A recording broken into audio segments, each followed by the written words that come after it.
Hello YouTube family, आपका हमारे channel पे स्वागत है। तो आशा करते हैं आप जहाँ होंगे स्वस्थ होंगे, मस्त होंगे। तो हम पहुँच गए हैं माता के दर्शन के लिए। तो अपने वहाँ से हमने पहले लिया, माता के दर्शन करने के लिए पहले हमने लिया प्रसाद। और ये हम दुकान में आ गए हैं प्रसाद लेने के लिए। यहाँ हमें प्रसाद समझ नहीं आया तो हम दूसरी दुकान पर चल पड़े, हम और मेरे हस्बैंड। तो यहाँ पे हम दूसरी दुकान पर जा रहे हैं। तो देखते हैं कौन सी अच्छी दुकान पे हमको सही प्रसाद मिल जाता है, क्योंकि जहाँ जहाँ पर जाते हैं वहाँ लूटने पर एकदम लूटने के लिए तैयार रहते हैं। मंदिरों में आजकल तो लूट की व्यवस्था कर रखी है पंडितों ने और पुजारियों ने।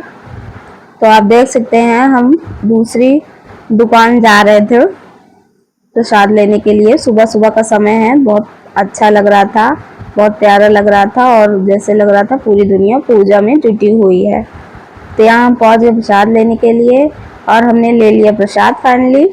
और हमें प्रसाद ठीक रेट में मिल गया। नहीं तो जिस जिस दुकान पर हम जा रहे थे वहाँ पे 300 का प्रसाद, 400 का प्रसाद, इससे नीचे कोई प्रसाद देने के लिए तैयार ही नहीं था। तो फिर हम वहाँ से निकल पड़े प्रसाद लेके, देख सकते हैं आप लोग। और मैं ब्लॉगिंग भी कर रही थी साथ में। और सुबह सुबह का समय था, इतना प्यारा, इतना मौसम भी ठंडा हो रखा है और ठंड भी लगने लगी है अब तो। और मैं कोई स्वेटर और शॉल भी नहीं लेके गई थी, तो मुझे इतनी ठंड लग रही थी, मेरे हस्बैंड को भी। देख सकते हैं आप, सुबह सुबह का समय है, कितना प्यारा लग रहा है। पूरी दुकानें एकदम जगमगा रही हैं।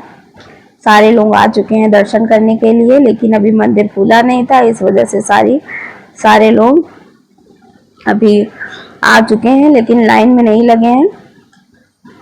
तो हम निकल पड़े टिकट लेने के लिए और फिर हम यहाँ पर जाके लाइन में लग गए।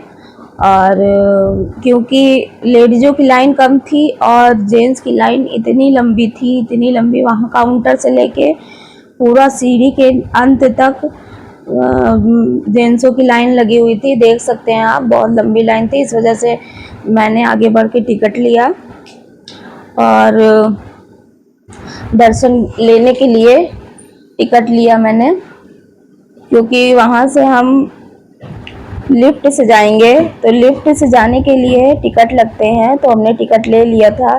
फिर यहाँ हम फिर से लाइन में लग चुके हैं और लिफ्ट तक जाने के लिए भी बहुत लंबी लंबी लाइनें लगी हुई थी। तो हम लिफ्ट पे जाने के लिए लाइन में लगे हुए हैं, हम और मेरे हस्बैंड। यहाँ भी बहुत लंबी लाइन लगी हुई थी, लेडीज जेंट्स की एक ही लाइन लगी हुई थी, लेकिन वो भी बहुत लंबी थी। लेकिन ये देख सकते हैं आप, बहुत लंबी लाइन लगी हुई है। एक डिब्बे में 5 लोग 6 लोग जा सकते थे, लेकिन यहाँ पर 4 ही बैठाया जा रहा था। तो मंदिर के बाहर ये माता रानी का इतिहास भी लिखा हुआ था। तो यहाँ पे हम काफ़ी अंदर पहुँच चुके हैं और अब शायद हमारी ही बारी है और हम इसमें बैठेंगे अब और पहाड़ के ऊपर जाएंगे और माता रानी का दर्शन करेंगे। तो यहाँ पे हम बैठ चुके हैं फाइनली। तो मुझे इतनी खुशी हो रही थी, पहली बार मैं इस लिफ्ट में बैठी हूँ और मेरे हस्बैंड भी पहली बार ही बैठे थे, तो वो भी बहुत खुश थे और मैं भी बहुत एक्साइटेड थी। तो यहाँ पे मैं बैठ चुकी हूँ और बहुत खुशी हो रही है। तो 3 ही लोग बैठे थे एक डिब्बे में। तो हम लोग चल पड़े ऊपर पहाड़ी की ओर।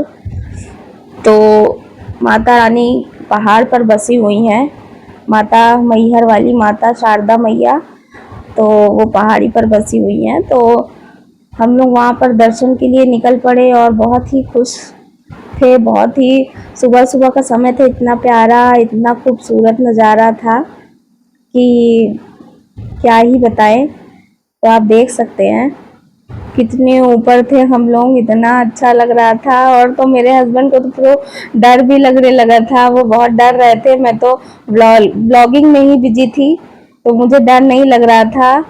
और मैं तो खूबसूरत शानदार नज़ारे को कैप्चर कर रही थी अपने फ़ोन में। तो ये देख सकते हैं कितने ऊंचे पे है माता रानी।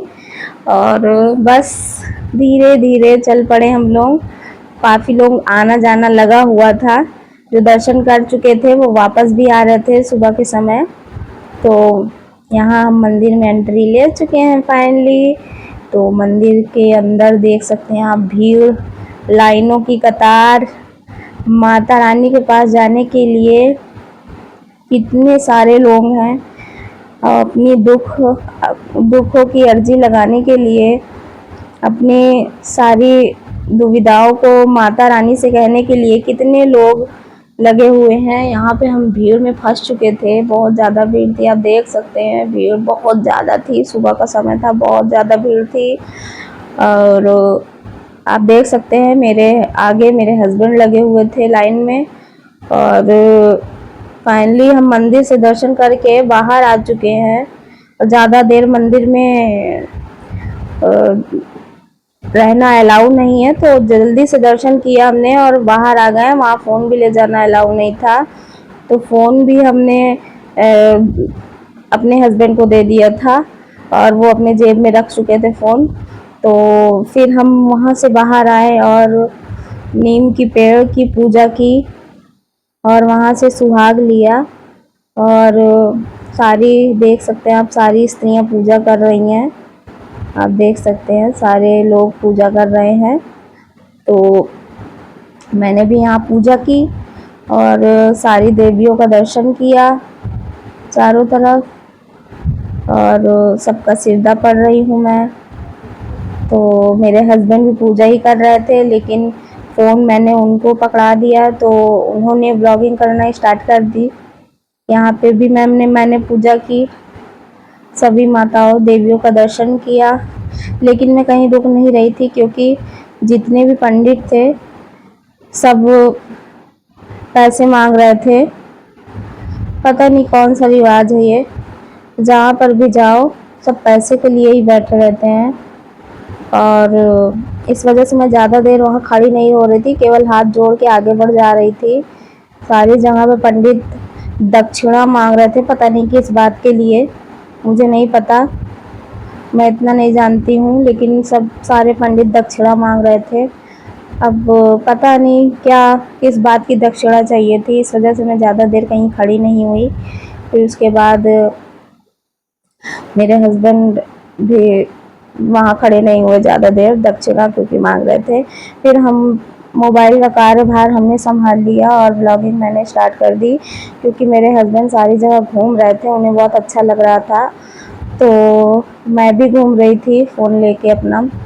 और ये देखिए सामने मेरे हस्बैंड ही थे, तो वो भी घूम ही रहे थे। ये देखिए सब देख रहे हैं चारों तरफ मंदिर का नज़ारा, मंदिर का एकदम भव्य नज़ारा बहुत सुंदर था। बहुत सुबह सुबह का समय, ठंडा मौसम, इतना अच्छा लग रहा था, इतना प्यारा लग रहा था, इतना मतलब इतना जैसे लग रहा था कि हाँ सारे दिल के बोझ उतर चुके हैं। तो यहाँ पे हम वापस जाने के लिए लाइन में लग गए थे, मंदिर से नीचे जाने के लिए पहाड़ी से। तो यहाँ मेरी मिल गई सब्सक्राइबर, इनकी लड़कियाँ मुझे देखती हैं तो ये भी मुझे जानती हैं। तो ये मुझे फिर उनसे मैंने बात की, फिर हम अपने लिफ्ट से नीचे जाने के लिए बैठ चुके हैं।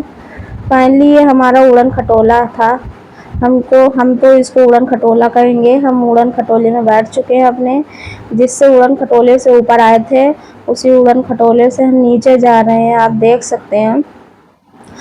तो हम फाइनली नीचे जा रहे थे, तो नीचे जाते वक्त भी मेरे हस्बैंड को बहुत डर लग रहा था। और इस डिब्बे में 4 लोग बैठे थे, आते वक्त 3 लोग बैठे थे और जाते वक्त 4 लोग बैठे थे। तो फाइनली हम लोग नीचे जा रहे थे तो और डर लग रहा था। आप देख सकते हैं कितने ऊपर थे हम लोग, बहुत ऊपर थे और बहुत अच्छा लग रहा था जाते वक्त भी। लेकिन क्या कहते हैं ना, माता रानी से कोई अगर दूर जाता है तो थोड़ा अच्छा नहीं लगता। आते वक्त बहुत ज़्यादा अच्छा लग रहा था, जाते वक्त उतना अच्छा नहीं लग रहा था। हम लोग नीचे की ओर प्रस्थान कर चुके थे और अपने हस्बैंड से कह रहे थे कि थोड़ा फ़ोन ऊपर कर ले, तो वो उन्होंने ऊपर किया फ़ोन और उतना उनको नहीं आता है। तो मुझे भी उतना नहीं आता है, लेकिन आने लगा थोड़ा थोड़ा व्लॉगिंग करना। तो यहाँ पे हम पहुँच चुके हैं। तो मेरे हस्बैंड फिर यहाँ उड़न खटोले से हम नीचे आ गए, मतलब लिफ्ट से। फिर मंदिर के नीचे थोड़ा सा वीडियो बनाया। फिर यहाँ पे हो रहा था भंडारा, और बहुत ही विशाल भंडारा था। नीचे के पहाड़ से नीचे आते ही भंडारा हो रहा था। फिर वहाँ पे हमने भंडारा खाया, और मेरे हस्बैंड ने भी। तो ये भंडारे में खिचड़ी बनी हुई थी, तो मिक्स खिचड़ी थी। तो इतनी प्यारी, इतनी टेस्टी खिचड़ी थी कि हम क्या बताएं। तो वहाँ पे हमने एक प्लेट खिचड़ी खाई, मेरे हस्बैंड ने खाई। फिर हम वहाँ से निकल पड़े। फिर फिर वहाँ से हम निकल पड़े भैरव बाबा के दर्शन के लिए। अगर भैरव बाबा का दर्शन नहीं करते तो दर्शन माता रानी का सफल नहीं होता है। तो हम वहाँ से निकल पड़े भैरव बाबा का दर्शन करने के लिए। तो आप देख सकते हैं मंदिर के नीचे कितनी ज़्यादा भीड़ थी। माता रानी का दर्शन करने वालों की लाइन लगी हुई थी, जो सीढ़ियों से जाते हैं, पूरा सीढ़ी चढ़ के जाते हैं। तो उनकी लाइन बहुत ज़्यादा लंबी थी। आप देख सकते हैं, हम नीचे आए तो वहाँ का इतनी ज़्यादा भीड़ थी वहाँ पर भी। ये देख सकते हैं बहुत ज़्यादा भीड़ है। आप देख सकते हैं जैसे अभिमन्यु का चक्रव्यूह है, वैसे ही यहाँ पे मंदिर में दर्शन करने के लिए भी चक्रव्यूह बनाया गया है। यहाँ वहाँ पे अभिमन्यु के लिए चक्रव्यूह बनाया गया था, यहाँ इंसानों को दर्शन करने के लिए चक्रव्यूह बनाया गया है। आप देख सकते हैं, आप मंदिर के अंदर जिस भी मंदिर के अंदर जाएंगे वहाँ पे चक्रव्यूह बनाया गया है। और इतनी लंबी लंबी लाइन लगती है कि हम क्या ही बताएं। तो यहाँ हम पहुँच चुके हैं भैरव बाबा का दर्शन करने के लिए। ये सामने भैरव बाबा की मंदिर है, और बहुत ही छोटी सी मंदिर है, लेकिन भैरव बाबा बहुत अच्छे, बहुत प्यारे और एकदम विशाल हैं अंदर कि हम आपको क्या ही बताएं। तो भैरव बाबा का दर्शन करने के लिए हम पहुंच चुके थे। तो यहाँ पे बहुत ढोल नगाड़े बज रहे थे, सभी अपने अपने बच्चों का मुंडन भी करा रहे थे। और तो वहाँ पे हम प्रसाद लेने के लिए निकल पड़े यहाँ पर भी। और यहाँ का भी प्रसाद, यहाँ पर भी भैरव बाबा को भी प्रसाद चढ़ाने के लिए इतनी भीड़ थी। वो इतना इतना मतलब कॉस्टली प्रसाद था, इतना महंगा महंगा प्रसाद था कि हम क्या ही बताएं। फिर हमें एक जगह ठीक रेट में मिला, तो हमने प्रसाद लिया, और फिर प्रसाद लेके हम आगे निकल पड़े। यहाँ पे मेरे हस्बैंड को प्रसाद समझ में नहीं आया, तो दूसरी दुकान पर गए प्रसाद लेने के लिए। तो हम भी उनके साथ ही थे प्रसाद लेने के लिए, क्योंकि उनको कुछ समझ नहीं आता, तो हम थोड़ा सा हम भी बता देते हैं कि प्रसाद क्या क्या लेना है, क्या क्या नहीं लेना है। तो यहाँ पे हमने मंदिर के अंदर एंट्री ले ली है, और भैरव बाबा को आप देख सकते हैं, आप भी दर्शन कर लीजिए। वहाँ माता रानी का तो हम आपको दर्शन नहीं करा पाए, क्योंकि फ़ोन अलाउ नहीं था। तो यहाँ फ़ोन अलाउ था, तो हमने यहाँ फ़ोन से इनका वीडियो बना लिया। ये देख सकते हैं आप, भैरव बाबा की पूजा हो रही, सभी पंडित पूजा करा रहे हैं। जो पूजा कराना चाह रहा था उन्होंने पूजा कराई, हमारे हस्बैंड ने भी पूजा कराई। और यहाँ पे हम भैरव बाबा का दर्शन किए, फिर वहाँ से निकल पड़े। फिर वहाँ से निकल पड़े हम अपने रूम की ओर। यहाँ पे हमने कुछ सामान लिया, प्रसाद वरसाद लिया। उसके बाद हम वहाँ से निकल पड़े अपने रूम के लिए। जो चीज़ हमें पसंद थी वो हमने ली, खाई, गन्ने का जूस पिया। फिर मंदिर से आने के बाद हम निकल पड़े बस से। फिर बस रुकी तो हमने भोजन किया, घर के लिए प्रस्थान कर चुके थे। तो बाय, मिलते हैं नेक्स्ट व्लॉग में।